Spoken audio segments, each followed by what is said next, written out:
नमस्कार दोस्तों, कैसे आप सब। हम प्राचीन इतिहास के महत्वपूर्ण प्रश्न देख रहे थे जो आपके वन पारदर्शक का एग्जाम हो गया, सीएटी का एग्जाम हो गया, आपके एसएससी का एग्जाम हो गया। तो आज हम कुछ प्राचीन नदियों के नाम में उनके बारे में पढ़ते हैं क्योंकि एग्जाम में यहाँ से प्रश्न बनता है। तो चलते शुरू करते हैं।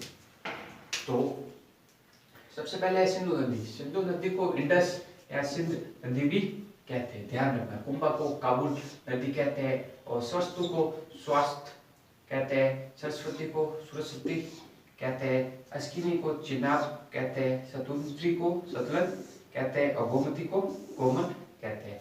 कुंभ को कुरम कहते हैं, सदा नीरा को गंडक कहते हैं, दशपति को गगर कहते हैं, विपाशा को व्यास कहते हैं, वित्स्ता को झेलम कहते हैं, पुरुषनी को आपके रावी कहते हैं। और एक प्रश्न आया था समिति के सभापति को क्या कहते हैं, तो ध्यान रखना ईशान कहते हैं। और एक प्रश्न आया था विदत का मतलब क्या होता है। ये जो विदत का मतलब होता है एक आर्य की एक संस्था थी जो पौराणिक है और यह ज्ञान व यज्ञ से संबंधित थी। एक बार एग्जाम में प्रश्न है कि विदत से आप क्या समझते हैं, तो ध्यान रखना कि एक आर्य की संस्था है और जो ज्ञान और यज्ञ से संबंधित है। तो स्पष्ट क्या होता है कि जनता की गतिविधियों को देखने वाला एक गुप्तचर होता है। तो कभी आ जाए कि स्पष्ट का मतलब क्या है या स्पष्ट क्या है, तो ध्यान रखना कि जनता की गतिविधियों को देखने वाला एक गुप्तचर है। निष्क क्या आपके एक गले का आभूषण है जो मुद्रा के रूप में भी प्रचलित था।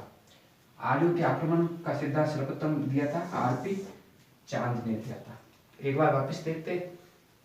सिंधु को इंडस या सिंध कहते हैं, कुंभा को काबुल कहते हैं, स्वस्तु को स्वात कहते हैं, सरस्वती को सरस्वती कहते हैं, अश्विनी को चिनाब कहते हैं, शतुद्री को शतरज, गोमती को गोमल, कुंभ को कुरम, सदानीला को गंडक, दुष्टति को गगर, विपाशा को व्यास, वितस्ता को झेलम, पुरुषनी को रावी, समिति के सभापति को ईशान कहते हैं। विद्युत आर्य की संस्था थी जो ज्ञान और यज्ञ से संबंधित थी। स्पष्ट आपके जो जनता की गतिविधियों को देखने वाला गुप्तचर था। निष्क गले का आभूषण था। आर्यों के आक्रमण का सिद्धांत सर्वप्रथम आरपी चांद ने दिया। तो दोस्तों आज के वीडियो में इतना ही, मिलते हैं अपने अगले वीडियो में। जय हिंद, जय भारत।